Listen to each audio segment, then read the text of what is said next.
Hey guys, welcome to my channel Tech Leader. Today we are going to see what is the use of IAM credentials report and IAM as a service. First, log into the AWS management console and then search for IAM. Enter into the IAM page, and then in the left side of the IAM, you can able to see the credentials report under the access reports. Click on the credentials report. You can able to see the download options. Click on download report.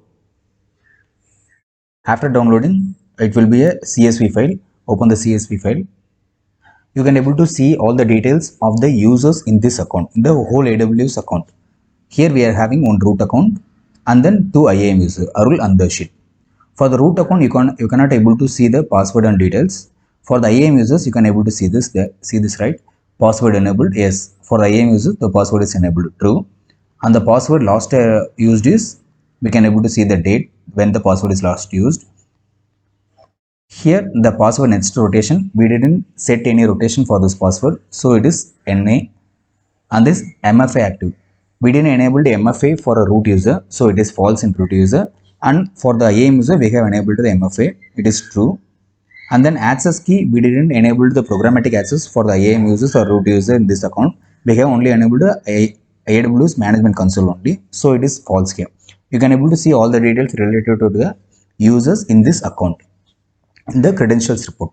So what is the use of access advisor then?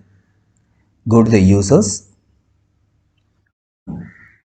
In the users, you can able to see the IAM user we have created.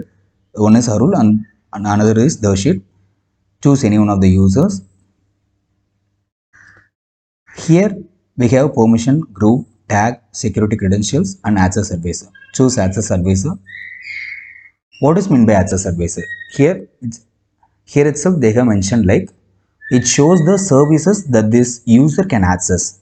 What are the services the user can access in this AWS and when those services are lost accessed. So we have given admin access to this user. See, we have used IAM, identity and access management, AWS health API, AWS organization. These services we have used in the last 8 days. Other services we didn't use so far. We have a lot of services in AWS. These services are not used at all, not accessed in the tracking period. So from this, we can able to see what are the services are lost accessed and what are the services are not at all useful for the user.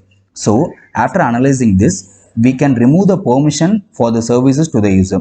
So in the AWS, in the initial itself, we have mentioned the AWS principle is least privilege principle. We have to give only the least permission to the user. So from this access advisor, we can see and remove the permission which are not at all required by the user.